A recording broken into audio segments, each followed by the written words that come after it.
And I want to share with you now what you can do in a couple of minutes, just as an overview, and tell you what would be the principles of going forward, how you can go forward.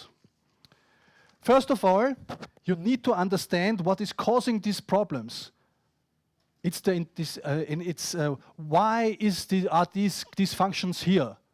You need to really do some analysis why there are specific dysfunctions in your organizations. Most of them are bureaucracy. But why are they here? Because everything in the world, most of the time, has a purpose and a meaning, or at least had some before at some point.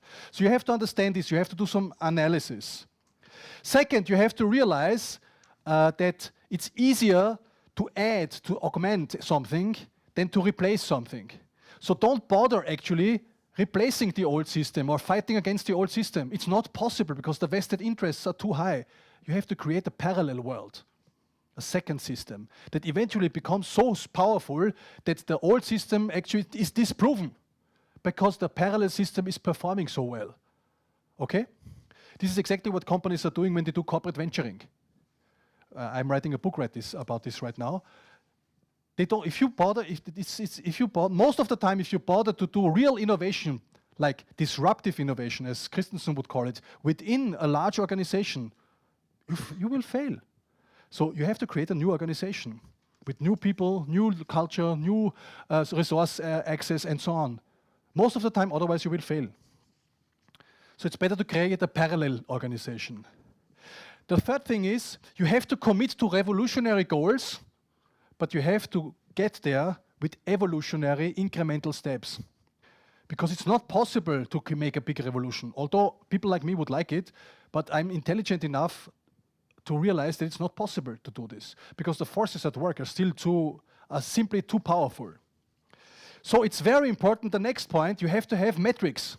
You have to make controlled experiments, actually, that will prove to the people that are making decisions that it's actually good business sense to have the new system. You don't convince business people that it's good because it's good. They don't care. It's good because it makes more money. Actually, my last book that came out is about diversity. And we made interviews with 7 companies also in the course of the book about diversity as a management instrument and as a competitive instrument, not diversity as a do-good instrument, because I personally don't care about this. I'm in business, not in doing good. I'm doing good in the context as a result, hopefully.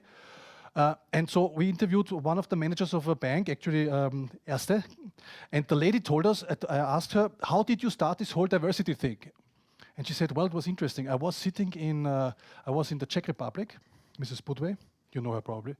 And she said, well, we had this problem that we had all these women that were becoming pregnant, and we invested a lot of money in their development and training in the bank, and then when they became pregnant, they had their children, they never came back to the bank, because the bank didn't offer them something meaningful to come back to, and the conditions were bad, and the whole environment was bad.